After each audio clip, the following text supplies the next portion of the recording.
Okay, good morning guys. As you can see, I managed to park my bike outside and hopefully it's going to start. Oh.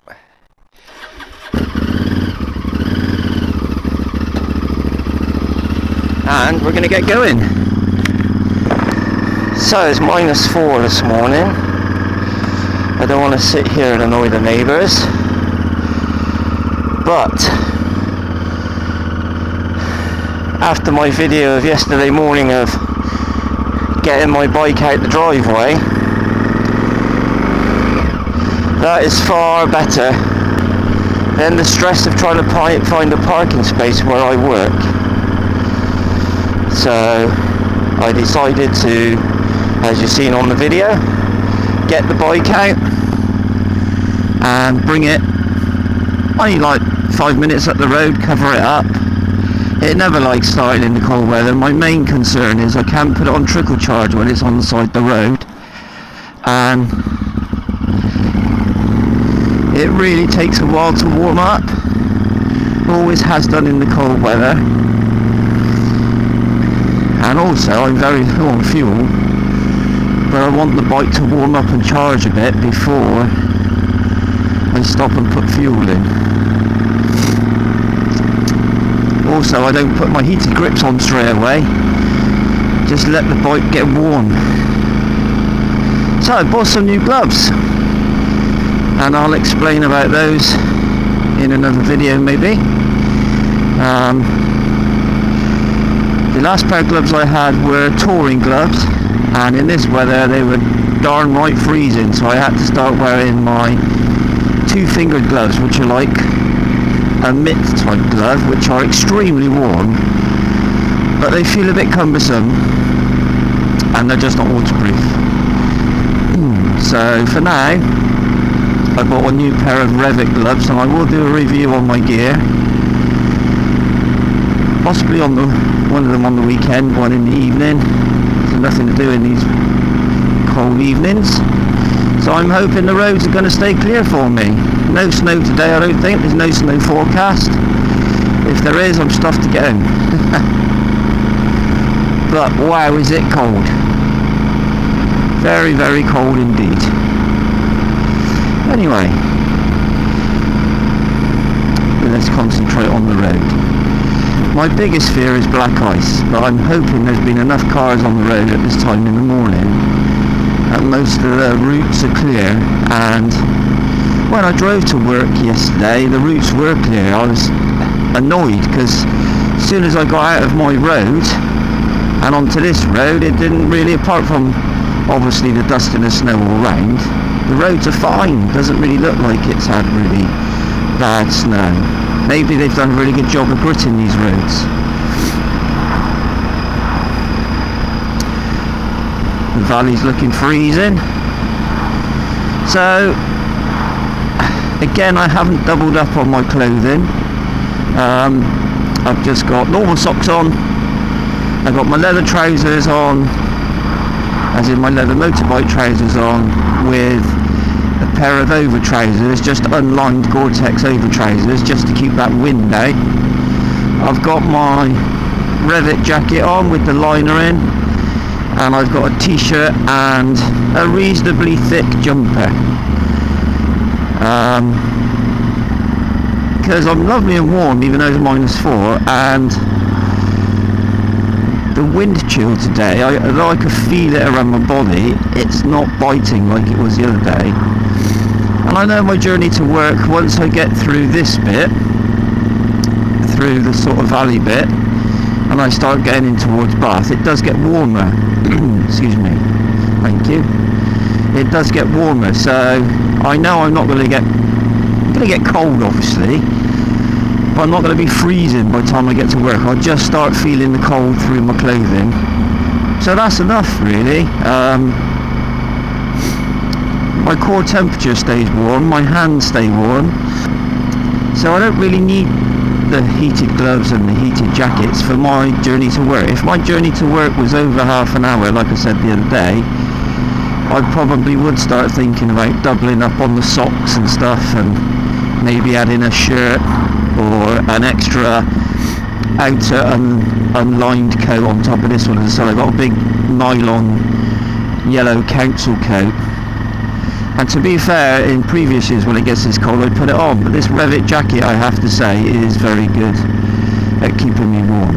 And also this bike's got a nice riding position protected by this fairing, and so I don't really feel the cold that much. I think my hands get colder unwrapping the bike rather than riding the bike.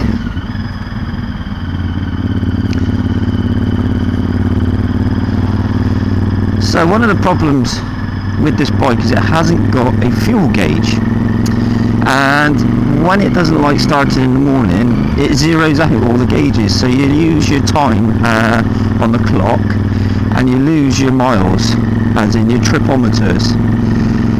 So I gauge my fuel by how many miles I've done.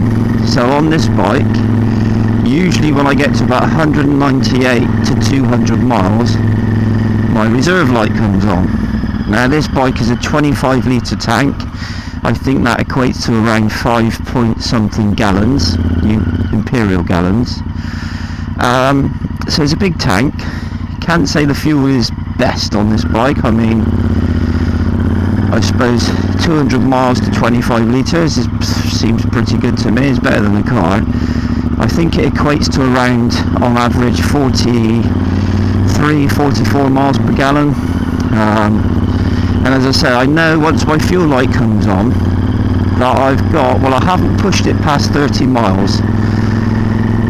Averagely this bike does between 8 and 12 miles per litre at normal everyday speeds.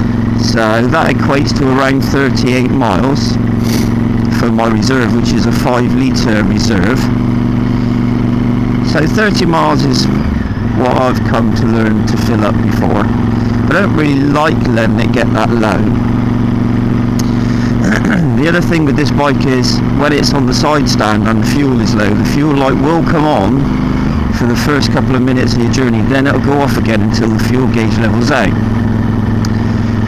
So you do get to know your machine, obviously, and I think one day one of my experiments will be to put a gallon of fuel on the back in a jerry can and just ride it until reserve runs out. But that's definitely a job for nicer weather. So now I'm going to bang those heated grips on. These gloves have actually proved alright already, because my other gloves, my hands would have been cold already. And my hands are nice and toasty in these. There's a bit of a story behind the gloves, and I will tell you that when I review them, as they were very expensive, or what I consider to be very expensive. So boy oh boy does it feel dark and cold. Proper wintry Christmas weather. Just taking it nice and steady this morning. Nobody obviously wants to fall off a motorbike, and in this weather I think the key is to ride steady, ride smooth, and just not push it. Don't go too fast. If you do slide off and you're not going too fast, let's hope that limits the injuries and the damage to the bike.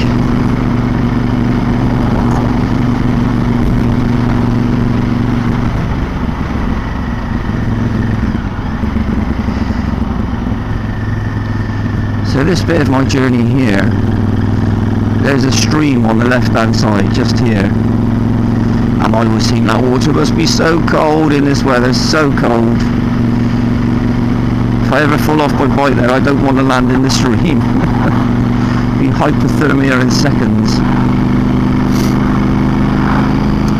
So even though the temperature's low and it's dark and you're getting dazzled by headlamps and you're worried about black ice and you're worried about, is the road I'm going to turn into full of snow, I still find that less stressful than trying to find a parking space when I get to work.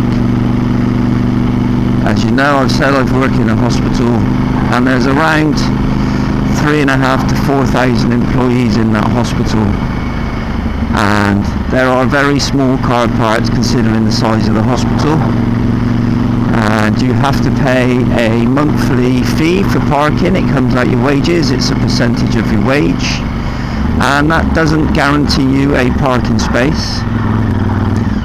But yeah, it does create some tension sometimes with the people who live around the hospital, because there's thousands of cars just trying to find parking spaces.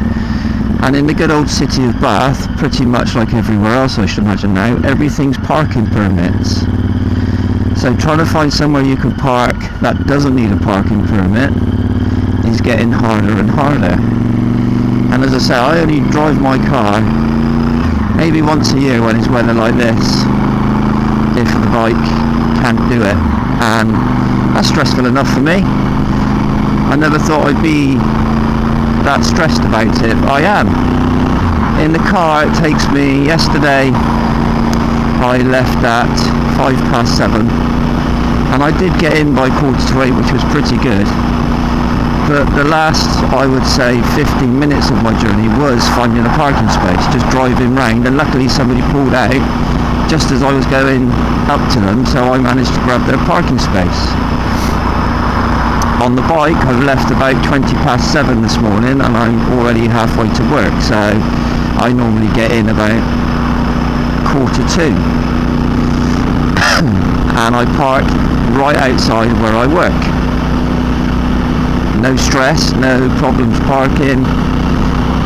So for me, it's well worth getting a little bit cold and just keeping your eye on the road and being careful.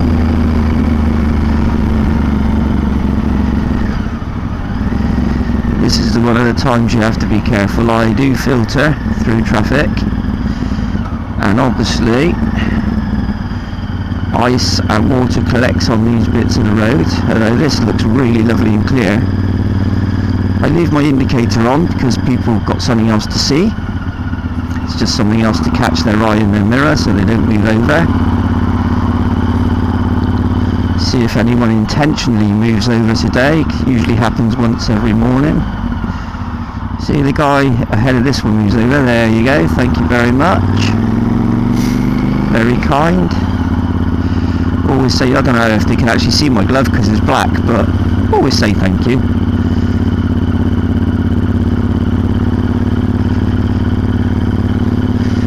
So one of the things that made me buy these new pairs of gloves, or this new pair of gloves, is it stated that they can be used with heated grips, as in you can feel the heated grips through the glove even though they are thick winter gloves, and I have to say I can feel the heated grips.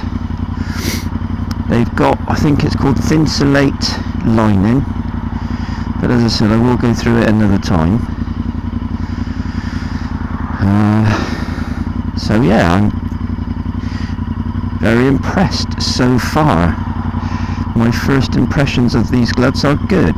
Don't know how good they'd be on a longer journey, but at -3 this morning, they seem to be doing the job. Although in the car I would be probably warm there, and I'd have the radio on and all the car creature comforts.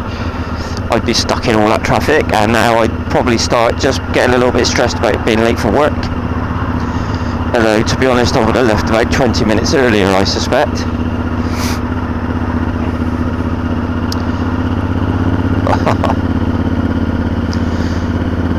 I have to say, when you do drive, like the other week I had to drive my car to Bristol. A member of my family lives in Bristol, and I had to go and pick something up, so I took the car, and I'm not a stressy person when I drive. I'm quite relaxed. If I am stuck in traffic, then I tend to think, you know, just sit and wait, you're warm, dry, there's no real big issues, and you'll get there eventually. But in saying that, it took me hours to get across Bristol. It was the wrong time of day. It took me forever to get across Bristol, and I was actually thinking, I wish I put the panniers on my bike and rode my bike. because even with the panniers on, it's still quicker. You can still use the bus lanes, you can still filter through the traffic most of the time with the panniers on. Not always, but most of the time. And that's what I tend to do normally, is I stick my panniers on. If I got to carry something, unless it's really big, 9 times out of 10 it'll sit on the back seat across the panniers, and then I can load up the panniers as well. And it kind of makes me appreciate why one of the reasons I love riding is just that fact. I'm not sat in hours of traffic all the time. And these last couple of years I've bought not the right gear, I've always had the right gear, but I've never really bought expensive gear, or what I consider to be expensive gear, because of my budget. And part of my videos will be about budget, and I've actually invested a lot of money, or what I consider to be a lot of money, in some, I would say, mid-range gear, and I've bought it all on interest-free credit. I've sort of bought one thing halfway through paying the other, so one thing kind of finishes, then I'm halfway through paying for the other, then that is almost finished, and I get the other thing. And I haven't got room in my home to store lots of bike gear.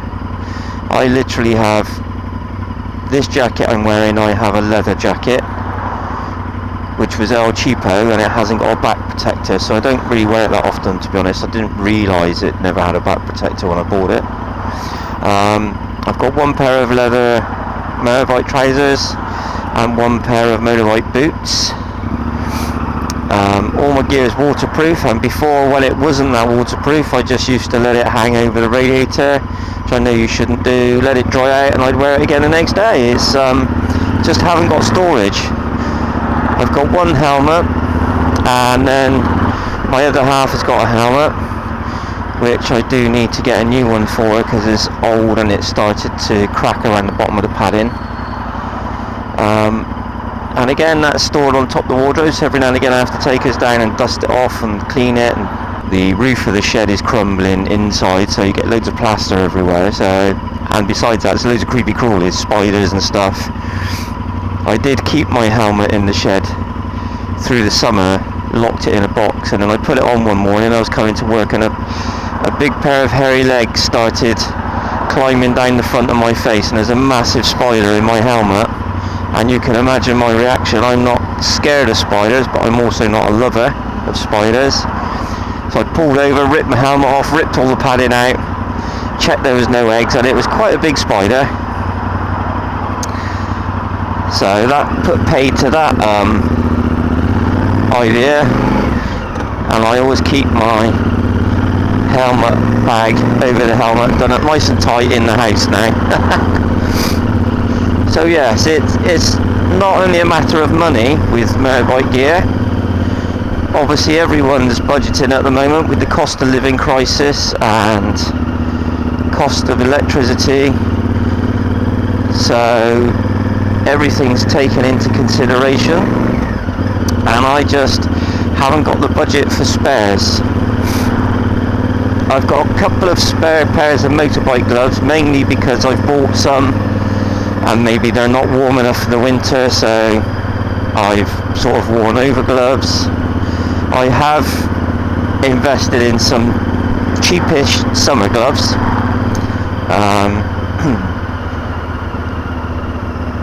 But yes, as I said, this is the most I've paid since I was a teenager living with my mum in my teens. Then I had some proper gear. But then, this was talking a long time ago, the motorbike gear wasn't as good and waterproof, and I don't even know if we heard of Gore-Tex then. Don't think we did. So it was stuff like the rubber rucker stuff you used to buy, and then you'd rip it, and then the waterproofing was gone. But yeah, as soon as, I think I had a RI helmet when I was younger, which was a lovely helmet, but I hated it because when it rained, the rain dripped down the back of the helmet straight into your neck. It was horrible. And then from then on it was budget gear. If I needed a helmet, it was sort of a £150 helmet. If I needed gloves, it was the gloves that would probably last 1 year. So now it's nice to get on the bike, feel comfortable, feel warm, dry. Again, this helmet I will do a review on, the Shoei helmet. It's the flip up lid one, and it is fantastic. It doesn't feel noisy. It's reasonably heavy, I suppose, especially with a camera and a headset and everything in it. But it's a lovely, comfortable helmet. I could wear this all day with no complaints. I've spoke about my Revit jacket before, really pleased with it. There's a couple of niggles which I will go through on the review. The gloves, they seem absolutely brilliant at the moment. My hands are toasty warm. I got the heated grips on and I can feel the heated grips coming through the gloves. So that's nice, just keeps that chill off. I bought some waterproof leather trousers. Again, they're great. They're a lot warmer than my old ones, but my old ones were over 6 years old and very thin. The padding had gone. And my gloves are former gloves. My boots are former boots. You know, they got the Hydratech waterproofing, which my last pair again I had for 6 years and they never let me down. So yeah, I will review some of my gear at a later date. And I'm lovely and toasty. Not got cold toes, my hands are warm, my body's warm. Once you get into the sort of inner city area, it does warm out. On the way home, when I go up the long hill towards my home, you can feel a temperature drop halfway up the hill. Always amazes me, that does. Don't know why. Seems pretty obvious, but yes, you can really feel a temperature drop. See, even these side roads are great, they're clear. I don't know why our road the snow always compacts to ice and it always lasts about a week longer than anywhere else. It takes me forever to get the bike out normally. Hence my struggle last night. I had to get some hot water so that I could grip with my boots on, because this is a heavy old bike and trying to push it on some icy snow was not ideal. And so I had to get some hot water and melt the area around the bike when I go outside on the road. I thought it was going to freeze in the morning anyway.